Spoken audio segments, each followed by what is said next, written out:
Elon Musk hasn't just crossed a line. He has lit a match and thrown it straight into the heart of Europe's political establishment. From the marble halls of Brussels to the streets of Dublin, shockwaves are rippling across the continent.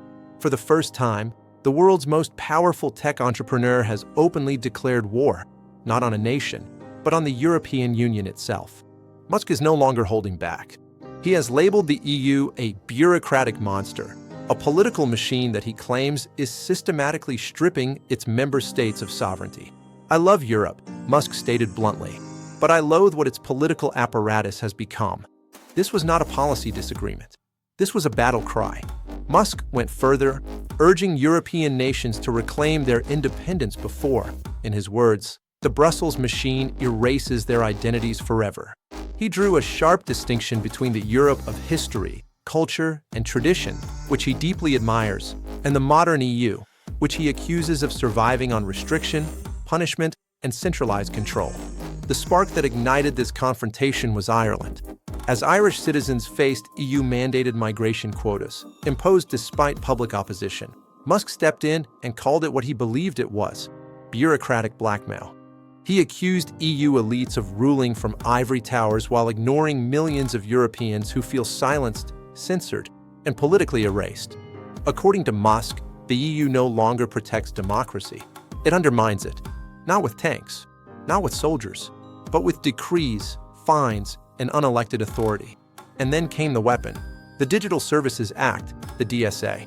Marketed to the public as protection against hate speech and misinformation, Musk described it as something far darker, a complex censorship framework designed to throttle narratives that don't align with Brussels' political consensus. The ultimatum was brutal. X was ordered to pay a staggering €410 million fine. But money wasn't the real demand. Brussels wanted access to internal algorithms, mandatory censorship filters, and most controversially, an EU-appointed overseer embedded directly inside X's content moderation team. To Musk, this wasn't regulation. It was total surrender. Inside Brussels, confidence was high. Officials reportedly believed Musk would do what every other tech executive had done before him: negotiate, delay, then pay. They believed no one ever truly walks away from Europe. They were wrong. Thousands of miles away, in Texas, Musk assembled what insiders described as a war room. Engineers worked around the clock, not preparing compliance, but preparing withdrawal. Musk ordered a legally airtight exit strategy from all EU member states. If X went dark in Europe, no data would remain behind. No leverage, no legal foothold.